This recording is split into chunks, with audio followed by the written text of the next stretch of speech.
நடிகர் விஜய் அவர்கள் நடத்திய இரண்டாவது மாநில மாநாடு என் நெஞ்சில் குடியிருக்கும். மதுரையில் நடந்த அந்த மாநாட்டின் சாராம்சங்களை உங்களோடு பகிர்ந்து கொள்ள வந்திருக்கிறோம். ஆகஸ்ட் 25ஆம் தேதி இந்த மாநாட்டை நாங்கள் நடத்தி கொள்கிறோம் என கட்சியின் சார்பாக காவல்துறையினரிடம் அனுமதி கோரிய போது அவர்கள் சில பரிசீலனைகளுக்கு பிறகு சில நிபந்தனைகளோடு அவர்களுக்கு இந்த மாநாட்டை நடத்துவதற்கு அனுமதியை வழங்கினார்கள். அந்த நிபந்தனைகளில் ஒன்று, ஆகஸ்ட் 25ஆம் தேதி இந்த மாநாடு நடத்தக்கூடாது, மாறாக ஆகஸ்ட் 21ஆம் தேதியே இந்த மாநாட்டை நீங்கள் நடத்தி கொள்ள வேண்டும் என்று அறிவுறுத்தி இருந்தனர் காவல்துறையினர். காவல்துறையினரின் அறிவுறுத்தலுக்கு இணங்க ஆகஸ்ட் மாதம் 21ஆம் தேதியே இந்த மாநாட்டை வெகு சிறப்போடு நடத்த வேண்டும் என்று களமிறங்கியது டிவிகே கட்சியின் முக்கிய பொறுப்பாளர்கள் அடங்கிய ஒரு குழு. ஆகஸ்ட் 25ஆம் தேதி இந்த மாநாட்டை நடத்த வேண்டும் என்று தமிழக வெற்றி கழகத்தினர் ஏன் விருப்பப்பட்டார்கள் எனில் அதற்கு இன்னொரு காரணமும் இருந்ததாக சொல்லப்படுகிறது. அதாவது ஆகஸ்ட் 25ஆம் தேதி கேப்டன் புரட்சி கலைஞர் விஜயகாந்த் அவர்களினுடைய பிறந்த நாள் இருப்பதாலும் அந்த பிறந்த நாளின் போது இத்தனை பெரிய பிரம்மாண்டத்தோடு ஒரு மாநாட்டை அமைத்து அதை நடத்தி முடித்தால் கேப்டன் விஜயகாந்த் அவர்களோடு தனக்கு ஒரு இணக்கம் இருக்கிறது, தனக்கு ஒரு பேரன்பு இருக்கிறது என்பதை வெளிப்படுத்தும் விதமாக இந்த மாநாட்டை மாற்றிக்கொள்ளலாம் என்று விஜய் எண்ணியிருக்கக்கூடும் என்றும் சிலர் சொல்கிறார்கள். என்னுடைய அண்ணன் புரட்சி கலைஞர் கேப்டன் விஜயகாந்த். ஆனால் காட்சிகள் வேறாக மாற்றப்பட்டது.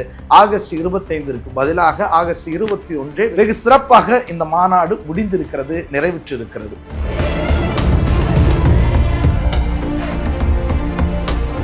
மாநாட்டில் நடந்த முக்கிய சில செய்திகளை மட்டும் உங்களோடு பகிர்ந்து கொள்கிறோம். இது தமிழக வெற்றி கழகத்தினர் நடத்துகிற இரண்டாவது மாநில மாநாடு. முதல் மாநாட்டில் சில கருத்துக்களை, சில கொள்கைகளை அவர்கள் அறிவித்திருந்தார்கள், சில தலைவர்களை அவர்கள் முன்னிலைப்படுத்தியிருந்தார்கள்.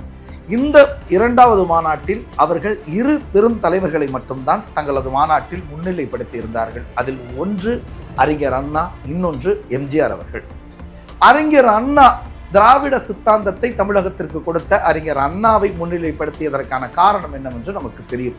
ஆனால் முதல் முறையாக புரட்சி தலைவர் எம்ஜிஆர் அவர்களை இந்த மாநாட்டில் விஜய் அவர்கள் முன்னிலைப்படுத்த வேண்டிய காரணம் என்ன அப்படிங்கிறத யோசிக்கும் பொழுது, எம்ஜிஆர் அவர்களைப் போல சினிமாவில் நாயகனாக, உச்சபட்ச நாயகனாக இருந்து அரசியல் உலகத்திலும் அத்தனை பெரிய வெற்றிகளை ஈட்டியவர்கள் தமிழக அரசியல் களத்தில் வேறு யாருமே இல்லை. தானும் எம்ஜிஆரை போலவே சினிமாவில் உச்சத்தில் இருக்கிற காலகட்டத்திலேயே அரசியலுக்குள் நுழைந்து அரசியலிலும் உச்சத்தை அடைய வேண்டும் என்கிற விருப்பத்தை எம்ஜிஆர் அவர்களை முன்னிறுத்துவதன் மூலம் விஜய் அவர்கள் பதிவு செய்திருக்கிறார். அப்படித்தான் நம்ம இதை பார்க்கணும். அதை தாண்டி இந்த மாநாட்டில் தாவேகா கட்சியினுடைய கொள்கைகள் இதுதான் என ஏதேனும் அறிவிக்கப்பட்டிருக்கிறதா அப்படின்னா பெருசா சொல்றது மாதிரி இதுதான் எங்களுடைய கொள்கைகள் அப்படின்னு வரையறுக்கப்பட்ட கொள்கைகளாக எதுவும் அறிவிக்கப்படவில்லை அப்படிங்கிறது தான் நிதர்சனமான உண்மை. அதை தாண்டி இவர்கள் பாஜகவையும் திமுகவையும் இருவேறு எதிரிகளாக பார்க்கிறார்கள். நம்மளுடைய ஒரே கொள்கை எதிரி பாஜக தான், நம்மளுடைய ஒரே அரசியல் எதிரி திமுக தான். பாஜக என்பது கொள்கை எதிரியாகவும் திமுகவை இவர்கள் அரசியல் எதிரிகளாகவும் பார்க்கிறார்கள். அது என்ன கொள்கை எதிரி, அது என்ன அரசியல் எதிரி என்று இந்த குழப்பம் இருக்கும் இல்லையா? தேசமெங்கிலும் பாஜக பின்பற்றுகிற, பாஜக தன் கட்சிக்கென வகுத்து வைத்திருக்கிற கொள்கைகள் இவர்களுக்கு எதிரான கொள்கைகளாக இருக்கிறது. ஆரியம் சார்ந்த, மதவாதம் சார்ந்த கொள்கைகளை இவர்கள் எதிரியாக பார்க்கிறார்கள். அதே நேரத்தில் திராவிட முன்னேற்ற கழகத்தினுடைய கொள்கைகளோடு இவர்கள் உடன்படுகிறார்கள். ஆனால் அவர்களுடைய நடவடிக்கைகளிலும் அவர்களின் அரசியல் போக்கிலும் இவர்களுக்கு உடன்பாடு இல்லை. அங்கு இவர்கள் சற்று விலகி நின்று திராவிட முன்னேற்ற கழகத்தை அவர்கள் அரசியல் எதிரிகளாக பார்க்கிறார்கள். இதுதான் அவர்களுடைய அரசியல் ஸ்டாண்ட். இங்கிருந்து தான் அவர்களுடைய அரசியல் பயணம் துவங்குது. தங்களுடைய முதல் மாநாட்டில் இவர்கள் அறிவித்ததை போலவே இந்த மாநாட்டிலும் தங்களுடைய கொள்கை எதிரியாக பாஜகவையும் அரசியல் எதிரியாக திராவிட முன்னேற்ற கழகத்தை மீண்டும் அழுத்தம் திருத்தமாய் பதிவு செய்திருக்கிறார்கள். அதை பதிவு செய்வதற்காகத்தான் இந்த இரண்டாவது மாநாடுமா அப்படின்னா அது மட்டும் இல்லை, இன்னும் சில சுவாரஸ்யமான விஷயங்களும் இந்த மாநாட்டில் நடந்துச்சு.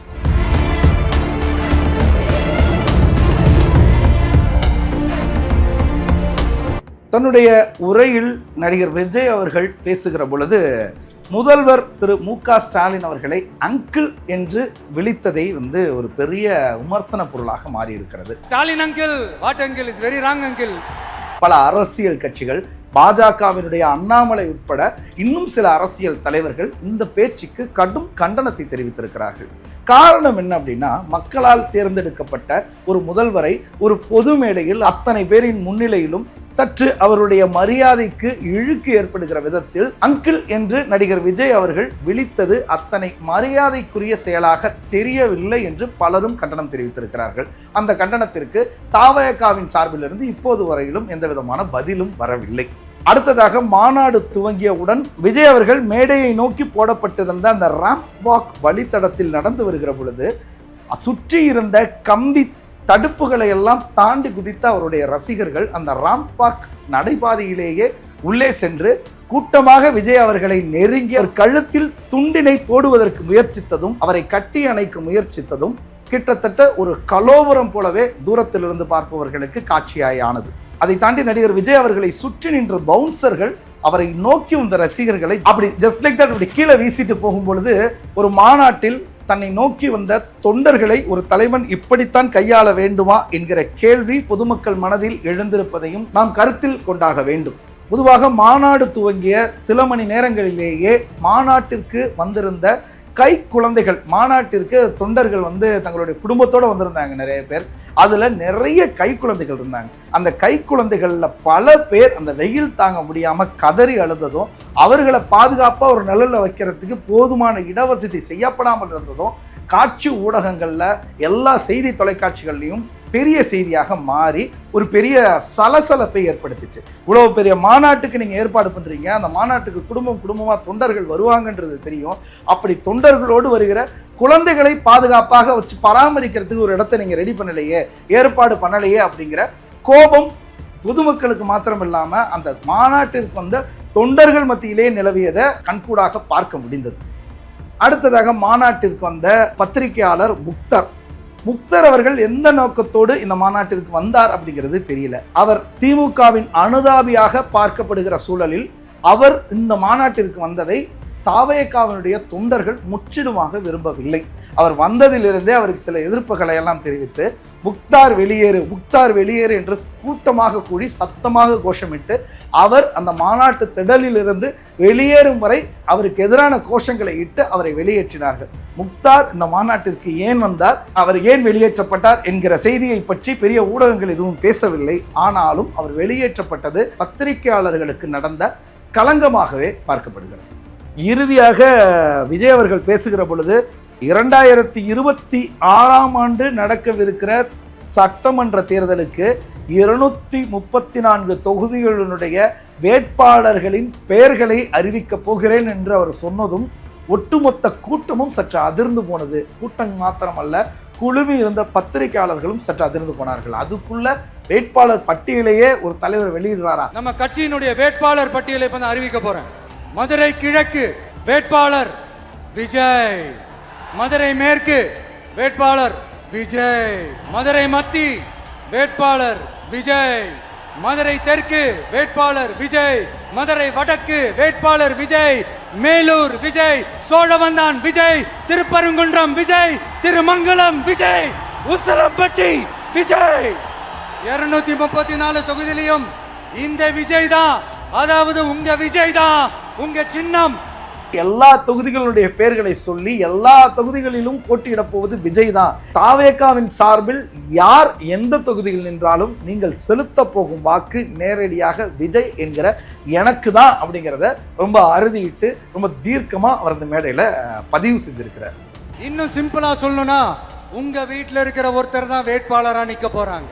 அந்த வேட்பாளரும் நானும் வேறு வேறு இல்லை. எது எப்படியோ நடந்து முடிந்த தவேகாவினுடைய 2வது மாநாடு மிகப்பெரிய வெற்றி அடைந்திருக்கிறது அப்படிங்கிறதுல மாற்று கருத்தே இல்லை. எல்லா கட்சிகளும் மாநாடுகளை நடத்துவார்கள், மாநாடுகளில் பெரும் கூட்டம் திரளும்.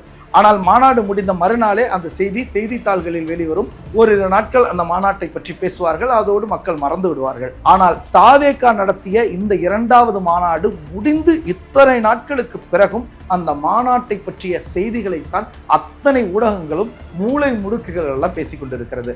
காரணம், விஜய் என்கிற அந்த ஒற்றை மனிதருக்கு இந்த தமிழகம் முழுவதிலும் இருக்கிற செல்வாக்கு என்பதை தாண்டி அதற்கு வேறு ஏதேனும் காரணங்கள் இருந்துவிட முடியாது. இந்த மாநாடை பொறுத்தவரையில் கூட்டிய கூட்டத்தின் அடிப்படையில் மிகப்பெரிய வெற்றி அடைந்திருக்கிறார்கள். ஆனால் கொள்கைகள் சார்ந்து தீர்க்கமான சிந்தனையோடும் இன்னும் தெளிவான புரிதலோடும் இன்னும் சில விஷயங்களை பேசி அதை தங்கள் தொண்டர்களிடம் கொண்டு போய் சேர்த்திருந்தால் இந்த மாநாடு ஒரு முழு பெரும் வெற்றி அடைந்த மாநாடாக மாறியிருக்கும். வேறொரு அரசியல் சார்ந்த நிகழ்வுகளோடும் அந்த நிகழ்வுகள் சார்ந்த செய்திகளோடும் உங்களை சந்திக்கிறேன். அதுவரையில் உங்களிடமிருந்து விடைபெறுகிறோம். நன்றி, வணக்கம்.